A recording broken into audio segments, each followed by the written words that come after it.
മാസങ്ങളോളം കത്തിച്ചില്ലേ ആരെ? നമ്രൂദ്. എന്ത്? തീക്കുണ്ടാരം. എന്തിന്? ഇബ്രാഹിം നബിയെ കത്തിച്ചു കൊല്ലാൻ.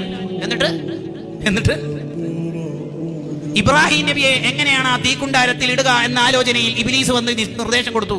ഒരു വില്ലുണ്ടാക്കുക, എന്നിട്ട് അമ്പിന്റെ പകരം ഇബ്രാഹിമിനെ വെക്കുക, എന്നിട്ട് ഇവിടുന്ന് വിട്ടേക്കുക. ഇബ്രാഹിം നബി അലൈഹി സ്വലാമിനെ വില്ലിൽ നിന്ന് വിട്ടു, അമ്പായിട്ട് വിട്ടു. തീക്കുണ്ടാരത്തിലേക്ക് ചെന്ന് പതിക്കുന്ന ഫ്യൂ സെക്കൻഡ്സ്. അങ്ങനെയൊന്നും പറയാനില്ല, നിമിഷാർദ്ധങ്ങൾ, ഇനി കുറഞ്ഞ നിമിഷങ്ങൾ മാത്രം. ആ സമയത്ത് തീയുടെ ഡ്യൂട്ടിയുള്ള മലക്ക് പോയിട്ട് ചോദിക്കുന്നുണ്ട്, എന്തെങ്കിലും ആവശ്യമുണ്ടോ? തീയിലാണല്ലോ വീടുന്നത്, എന്തേലും ആവശ്യമുണ്ടോ? അതിന് ഖലീലുല്ലാഹി ഇബ്രാഹിം നബി അലൈഹി സ്വലാമിന്റെ വർത്താനം, നോ താങ്ക്സ്, ഒരാവശ്യമില്ല, ഏൽപ്പിക്കേണ്ട ആളെ ഏൽപ്പിച്ചിട്ടുണ്ട്, നോ താങ്ക്സ്, ഒരാവശ്യമില്ല, ഏൽപ്പിക്കേണ്ട റബ്ബിനെ ഏൽപ്പിച്ചിട്ടുണ്ട്. അതെ, അള്ളാഹു ഏറ്റെടുത്തല്ലോ.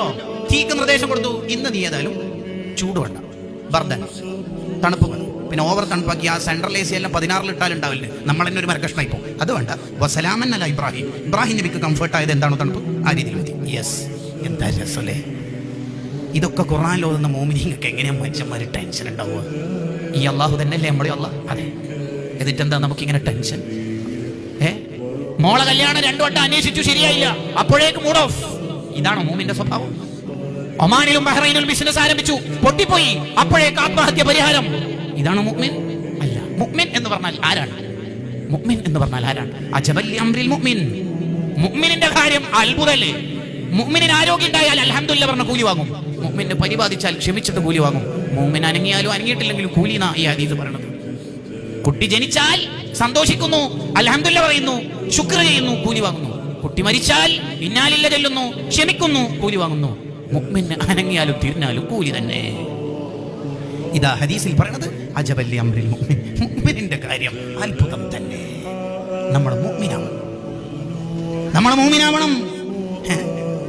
എന്തെങ്കിലും ഒന്ന് കേൾക്കുമ്പോഴേക്ക് ടെൻഷൻ, എന്തെങ്കിലും ഒന്ന് സംഭവിക്കുമ്പോഴേക്ക് അടുത്തത് ത്വലാക്ക്, അല്ലെങ്കിൽ വേറെ എന്തെങ്കിലും ബിസിനസ് മതിയാക്കലായി, എന്നെ കൊണ്ട് ഇതാവില്ല, ഞാൻ അവിടുന്ന് ഒഴിവാവലായി എന്നൊക്കെ തോന്നുന്നത് എന്തുകൊണ്ടാണ്?